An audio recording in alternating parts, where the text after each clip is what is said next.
आखिर क्यों रशिया को यूक्रेन चाहिए?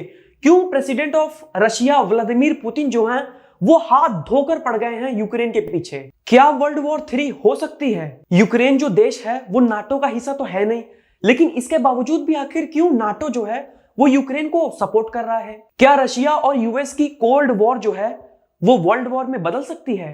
काफी दिनों से हम रशिया और यूक्रेन के बीच में एक तनावपूर्ण माहौल के बारे में सुन रहे हैं जिसने काफी सुर्खियां बटोरी हैं, लेकिन आखिर इन दोनों देशों के बीच में तनाव है क्यों?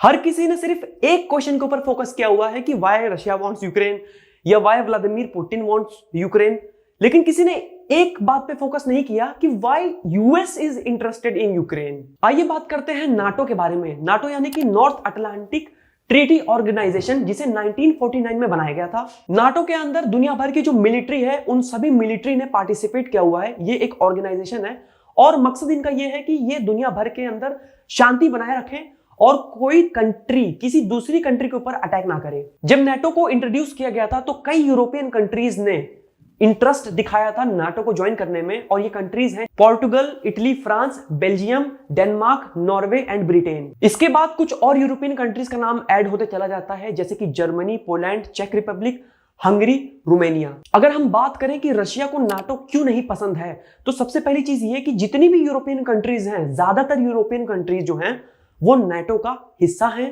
कोल्ड वॉर के टाइम पर रशिया का जो यूरोपियन कंट्रीज के ऊपर काफी ज्यादा इंफ्लुएंस था, लेकिन अब क्योंकि वो इंफ्लुएंस खत्म होता हुआ दिख रहा है, क्योंकि अब यूरोपियन कंट्रीज ने नाटो ज्वाइन कर लिया है जिसे कि यूएस कमांड करता है।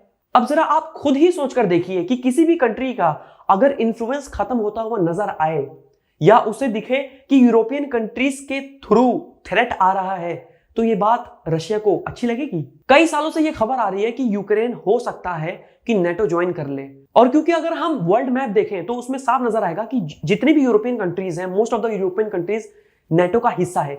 अगर ऐसे में यूक्रेन नाटो ज्वाइन कर लेता है तो बाकी की यूरोपियन कंट्रीज पे तो नाटो का दबदबा है ही, अब यूक्रेन में भी वो अपने हथियार इंस्टॉल कर सकते हैं।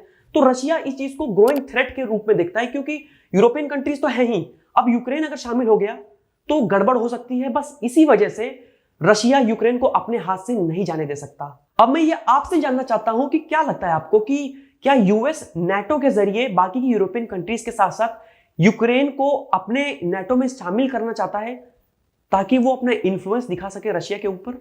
नाटो ने साफ कहा है कि अगर रशिया ने यूक्रेन के ऊपर अटैक किया तो उसके ऊपर अंतरराष्ट्रीय प्रतिबंध यानी कि इंटरनेशनल सैंक्शंस लगा दी जाएगी। बात 2014 की है जब रशिया ने क्रीमिया को अपने काबू में कर लिया था।